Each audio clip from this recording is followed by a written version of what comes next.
Alright, so welcome back. Hoping you're having a fabulous day here today. We do have the new first look to... Okay, listen.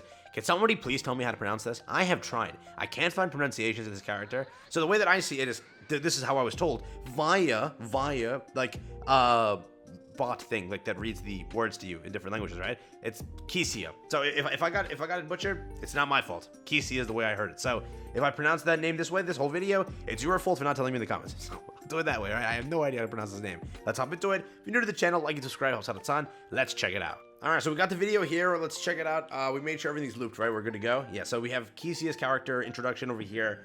She is going to be, in fact, a purple assassin character. Keep that in mind. Purple finally getting some representation in the game. Been waiting forever for a purple character, but we got one, which is pretty cool to see. We will go through the basic skills over here. So again, this is currently the KR version.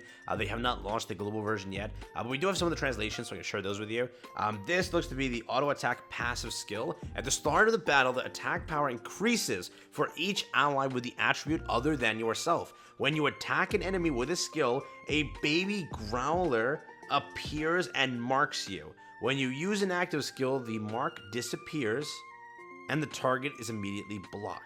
That's what the translation says. So, at the start of the battle, the attack power increases for each ally with the attribute other than yourself. So, it looks like they're emphasizing purple team, which is garbage, by the way, right? Who do you really have? Karaka, right? So, her attack power scales that way, I'm guessing. So, we'll have to see. Let me pull up like the translator on my phone also, just like to verify this. But that is kind of wonky if it is purple team being forced to run. You don't have that many like broken contenders. Karaka's there, Didymas is there, not Didymas, the other mass, right? But for the most part, this could be okay. Beyond that, the baby growler. What's the baby growler? What does that even mean, baby growler? Okay, I have no idea, but we have this over here, active skill 1. Deals damage to enemies 5 times and causes them to bleed for a certain period of time. If the skill hits a critical hit, the damage of the next attack increases and the target bleeds until the end of the battle. So that's going to be that entire thing here. I'm going to quickly check the translation and see if this is any better from the translator that I have. At the start of the battle, for each ally with self-attribute other than yourself, attack power increases. When you attack an enemy, baby growler appears and leaves his mark. When a marked enemy uses an active skill, do we see a baby growler? What the fudge is a baby growler, bro? So when she's attacking, bro, maybe it's a mistranslation. I have no idea. But for the next skill over here, it's a bleed effect, so a debuff over there. And then again, it's going to be deals damage to enemies 5 times. So after dealing it for 5 times, looks like, it then procs a bleed effect. That bleed effect will last till the end of the turn, or in the end of the match, basically. And if the skill hits a critical, the damage of the next attack increases. So who knows how that scales? If it's like, constant crits, it keeps scaling. Could be a pretty cool attack there. But that's what that looks like. We have active skill 2 over here. Teleports to the enemy with the lowest health. Ooh, that could be very good, actually. So first off, that's actually pretty strong. Then slash with a dagger to deal damage, stun them, and hide. At this time, if the target's health is below a certain amount, the damage increases, becomes invincible while using said skill. Wow. So there you go, becomes invisible, and depending on everything, how that activates basically is depending on also the target's health. Then it could also kick off the damage increase. But that's there. So, and again, it becomes invincible when using the skill. For the last thing over here, we have the ultimate, the special skill. That's what it looks like real quick. Pretty kind of simple there. I want to see, so I'll see the ultimate, then I'll break down the ultimate for you. So we have that, but there is a lot of potential here based off what we just seen. But let's see, this is the ultimate here. Looking absolutely crazy. Okay. Nah, SSR Plus is way better. Come on, man. The SSR Plus is way better. What was this? So for this ultimate over here, how does it operate? She becomes invisible for a certain period of time and catches the enemy from behind and deals damage. At this time, if the target has a shield, the shield is immediately destroyed and damage increases. Okay, that could have a lot of kind of usability in a lot of cases, okay? During the enhanced state, attack power and critical hit probability increases, and if you are involved in killing an enemy, you will be hidden. So this character definitely fits the entire aspect of assassin. Like, 1,000,000,000%. So we kind of have that information also there. So for what she is, she's actually a pretty strong character, and it looks like we also, I think they actually published the other trailer too. Wait a second, I think they actually published the other trailer too. So we do, they published this also. So we can go through this as the SSR Plus trailer. I will try and translate this for you in a second. So I'll be right back. I'll get the translation and let you know how it looks. All right, so we'll go through it. Let me loop this one too, just so we have it going. We have the character over here looking pretty freaking cool. I'm gonna try my best here. So it's a light character. Another light character. Dude, light is getting so much love and support. It's not even funny. Oh my god. So that is there. We have, so his auto attack. Let's go and translate this real quick. Hopefully we get a good one here. Each time the last basic attack hits an enemy, a mark is created, dealing damage and reducing defense. Each time the mark overlaps, an additional effect is applied to the target.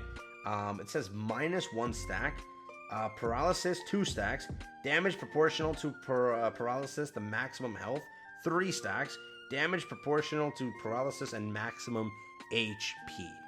So a very weird attack here. Oh my god.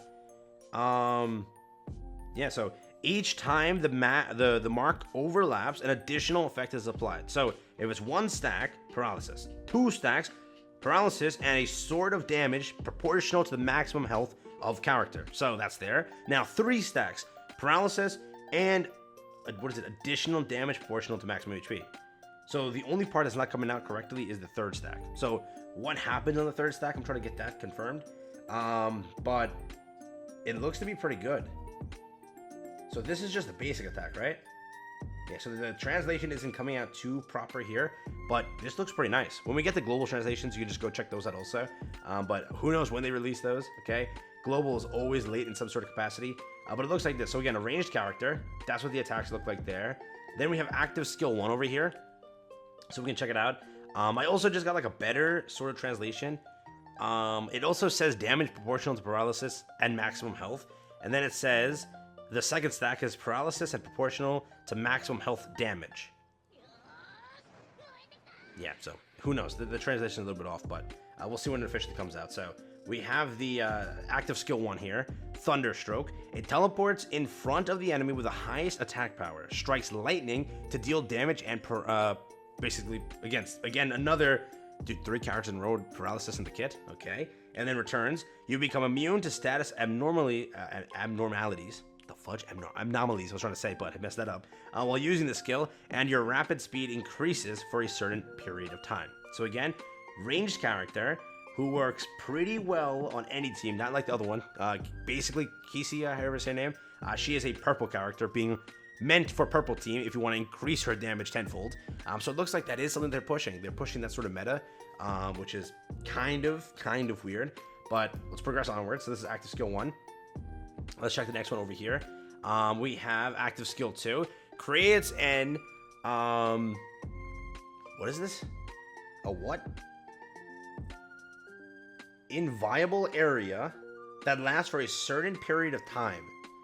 The area blocks projectiles being fired from the outside area and emits electric current to inflict damage on attacking enemies. While this area is maintained, you are immune to status ailments, and your rapid speed increases again.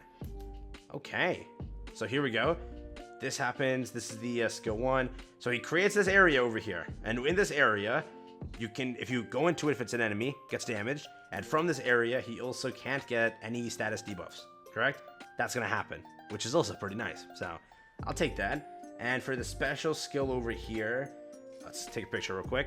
Throws a spear in an invincible state, inflicting damage proportional to maximum health to enemies with low health and stunning them. If the target is paralyzed, the attack is sure to hit, creates an additional mark, and invalidates the target's resurrection skill. Ooh. The spear stuck in the ground remains for a certain period of time and inflicts continuous damage to nearby enemies. So basically we have a Yun in his ultimate. As soon as that lands, it's going to continuously be spamming off damage. Okay. So as soon as that lands, continuously for the rest of the match, or rest of however long this lasts, we don't know yet, that's going to be spamming off damage. I don't know, man. That's not bad. So if you want me to read his kit off in a better way, let's just do this back to back. Each time the last basic attack hits the enemy, a mark is created, dealing damage and reducing defense. Each time the mark overlaps, an additional effect is applied to the target. First stack is paralysis. Second stack is paralysis and proportional maximum health damage. 3 stacks is damage proportional to the paralysis and the maximum health. The active: teleport in front of the enemy with the highest attack power and hit a lightning strike to deal damage and paralyze them for the returning time. So by the time he returns, basically, right? You are immune to status ailments while using the skill, and your rapid speed will increase for a certain period of time. Beyond that, active 2 creates an area that lasts for a certain period of time. This area blocks projectile attacks fired from the outside of the area and constantly emits electric currents to deal damage to attacking enemies. While the area is maintained, you are immune to any status abnormalities and any increases. So that's there.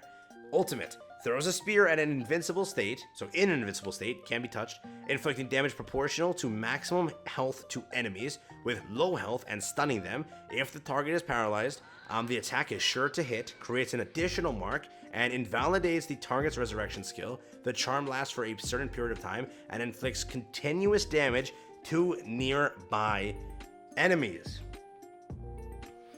Yeah. So, I'm pretty curious on how this turns out. I mean, there is potential for both characters here. They actually sound pretty good on paper.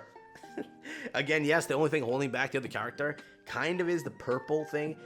Again, like, Vespa really wants that purple, or that buff from the yellow team, right? In order to be used at full capacity, or at any capacity. So we'll see how KISEIA, however you say her name, how she does on her own. But both characters look very good. Mainly this character looks better in my opinion, dude. Just gotta see those damage percentages, but I don't know. I like it. I like this SSR plus. All right, he's 100% going on my rate up now. 100%, dude. Like, yellow team is super strong. Vespa being the great tank to protect both the ranged characters. You have Hats doing whatever on the team if you want him. You have Evan being your survivability character. For the most part, yellow team is just broken. And as time progresses, purple team can get much better too. You now have an insane damage dealer, being an assassin character, chasing down everyone who's low health and just annihilating them and paralyzing them. So, for what it is, let me know what you think. I think that this is a pretty good character, both of them. The global translations can drop. When they drop, I'll try and pin them down below if you want to just go and read them.